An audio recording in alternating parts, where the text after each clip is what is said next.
இன்னைக்கு என்ன கதைன்னு பார்த்தீங்கன்னா, இந்த 5 ரூபா பிங்கோ பாக்கெட் தான். ஒரு வாரத்துக்கு முன்னாடி ஒரு 5 ரூபா பிங்கோ வாங்கியிருந்தேன். அதில் உள்ள 2 சிப்ஸில் பார்த்தீங்கன்னா லைட்டாக கறி பேர் இருந்துச்சு. டேஸ்ட்டும் பார்த்தீங்கன்னா கருணை மாதிரி தான் இருந்துச்சு. சரி, அதை ஃபோட்டோ எடுத்து கஸ்டமர் கேரில் கம்ப்ளைண்ட் பண்ணுவோம், ஏதாச்சும் ரெஸ்பான்ஸ் வருதான்னு பார்க்கலாம் அப்படின்ட்டு கம்ப்ளைண்ட் பண்ணேன். ஆனால் எதிர்பார்க்கல அங்கேருந்து ரிப்ளை மெயில் வரும்ன்ட்டு. அப்புறம் அங்கேருந்து கால் பண்ணாங்க, என்கொயரி பண்ணிவிட்டு அந்த சாம்பிள் பீஸ் இருக்கான்னு கேட்டாங்க. இல்லை சார், அதை நான் சாப்பிட்டேன். அப்போ அந்த கவரை பத்திரமா வச்சுருங்க, தமிழ்நாட்டில் இருக்கிற எங்கள் ஸ்டாஃப் வந்து அதை பிக்கப் பண்ணிக்கிறாங்க அப்படின்னு சொன்னாங்க. கவரை பிக்கப் பண்ணுறதுக்காண்டி கோயம்புத்தூர்லேருந்து ஐடிசியோட ஸ்டாஃப் ஒருத்தர் வந்துட்டு இருக்காரு. வீட்லேயே வந்து கவரை பிக்கப் பண்ணிக்கிறேன்னு சொன்னார். இல்லை, உங்களுக்கு ரொம்ப அலைச்சலாக இருக்கும், திருநெல்வேலி மெயினுக்கு வந்துருங்க, நான் அங்கே வந்துடுறேன் அப்படின்ட்டு நம்ம ஊர்லேருந்து அப்படியே வண்டி எடுத்துகிட்டு கிளம்பியாச்சு.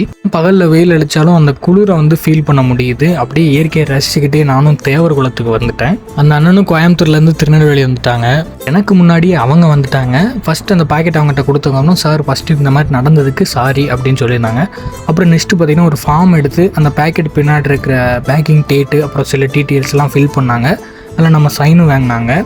இதுதான் சரியான சாக்கு. ஒரு சின்ன ஒரு கம்ப்ளைண்ட் பண்ணதுக்கு இவ்வளோ பெரிய ஸ்டெப் எடுப்பாங்கன்னு சத்தியமாக நினச்சி கூட பார்க்கல.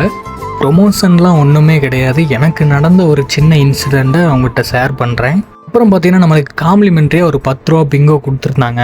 அப்புறம் நானும் அந்த பிங்கோவை வாங்கிட்டு அந்த ஃபார்மெல்லாம் ஒரு ஃபோட்டோ எடுத்துகிட்டு அண்ணனுக்கு ஒரு நன்றி சொல்லிட்டு கிளம்பிட்டேன். ஐடிசி கேர்ஸோட அந்த சர்வீஸை பார்த்தீங்கன்னா உண்மைக்குமே பாராட்டணும். சின்ன கம்ப்ளைண்ட்டாக இருந்தாலும் அதுக்கான சொல்யூஷனை கரெக்டாக கொடுத்துருக்காங்கன்ட்டு நான் நினைக்கிறேன்.